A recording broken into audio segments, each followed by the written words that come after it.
सोचिए जरा, किसी को उन्हीं लोगों को ट्रेन करना पड़े जिन्हें उसने कभी अपने हाथों से खत्म कर दिया था। आज हम एक ऐसे ही हत्यारे की कहानी जानने वाले हैं जो अब एक मास्टर बन चुका है और अपने ही अतीत का सामना कर रहा है। तो चलिए इस दिलचस्प सफर को शुरू करते हैं। पूरी कहानी का दिल बस इसी एक लाइन में छुपा है। ये शब्द हैं सेओ यून यून के, एक ऐसा आदमी जिसे उसकी किस्मत ने एक बहुत ही अजीबो-गरीब मोड़ पर लाकर खड़ा कर दिया है। ये पछतावे और तकदीर का एक क्रूर मजाक है ना? तो ये है सीओ यून ह्यून, एक पीक लेवल का मार्शल आर्टिस्ट। एक तरफ है इसके नए स्टूडेंट्स, बच्चों की एक पूरी फौज, और दूसरी तरफ है खूनी याद, उन्हीं चेहरों की जिन्हें उसने कभी बेरहमी से मार डाला था।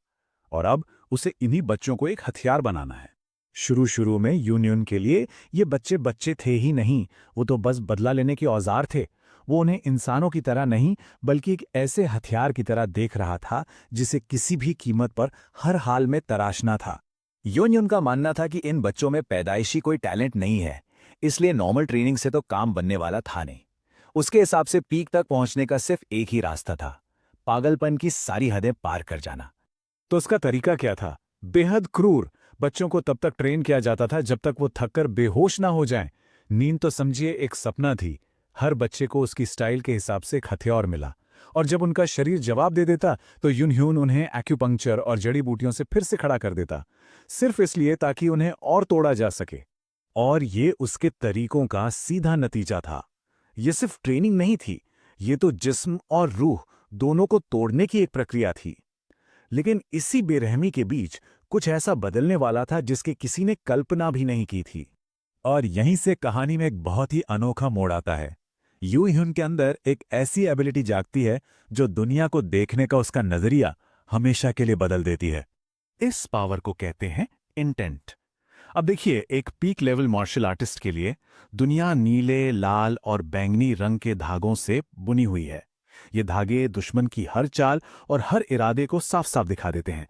लेकिन यू युन को जल्द ही इससे कहीं ज्यादा दिखना शुरू हो जाता है।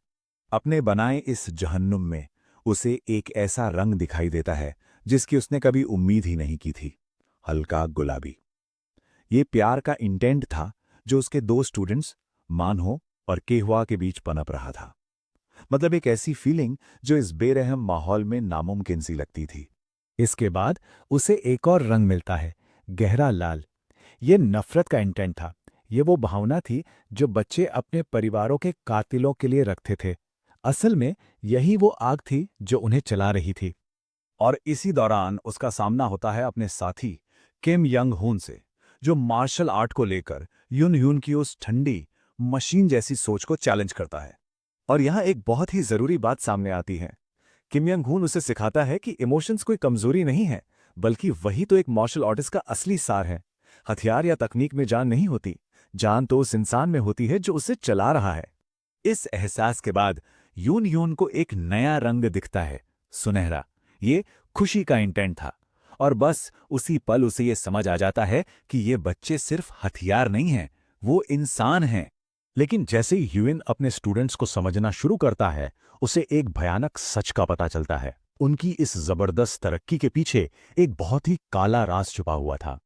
जिन क्लैन, जो ये ट्रेनिंग कैंप चला रहा था, एक खौफनाक तकनीक का इस्तेमाल कर रहा था।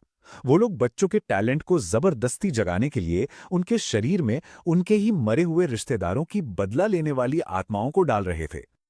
पर इस पावर की कीमत बहुत बड़ी थी। बच्चों को अविश्वसनीय टैलेंट तो मिल जाता था, लेकिन बदले में उनकी जिंदगी ही छिन जाती थी। उनकी उम्र कम हो जाती, उनका दिमागी संतुलन बिगड़ सकता था, और वो कभी भी अपनी पूरी काबिलियत तक नहीं पहुंच सकते थे। वो बस जीते जागते हथियार बन जाते थे जिनका कोई भविष्य नहीं था। और जब यून ह्यून बच्चों को इन नतीजों के बारे में बताता है तो उनका जवाब सुनकर रोंगटे खड़े हो जाते हैं। वो सब एक साथ कहते हैं कि उन्हें अपनी जान की कोई परवाह नहीं, जब तक कि वो अपना बदला ले सकें। और बस यहीं पर यून ह्यून का ट्रांसफॉर्मेशन पूरा हो जाता है। अब वो उन्हें हथियार नहीं बना सकता, उसे उन्हें बचाना होगा।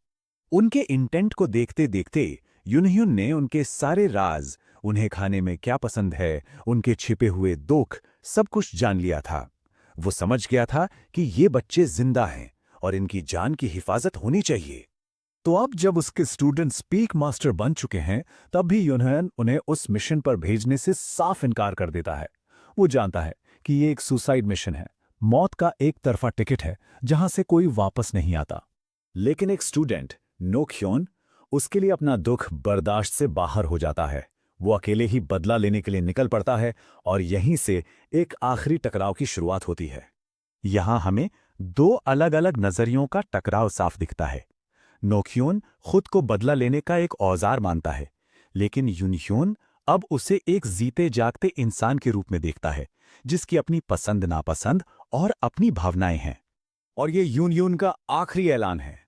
एक बेरहम ट्रेनर जो हथियार बनाता था, अब वो एक ऐसा मास्टर बन चुका है जो एक जिंदगी बचाने के लिए लड़ रहा है। उसका ट्रांसफॉर्मेशन पूरा हो गया है। तो ये कहानी हमें एक बहुत गहरे सवाल के साथ छोड़ जाती है। जब बदला लेने का जुनून सिर पर सवार हो, तो क्या कोई और ये तय कर सकता है कि इसकी कीमत बहुत ज्यादा है? और शायद इस सवाल का कोई एक सही जवाब है ही नहीं।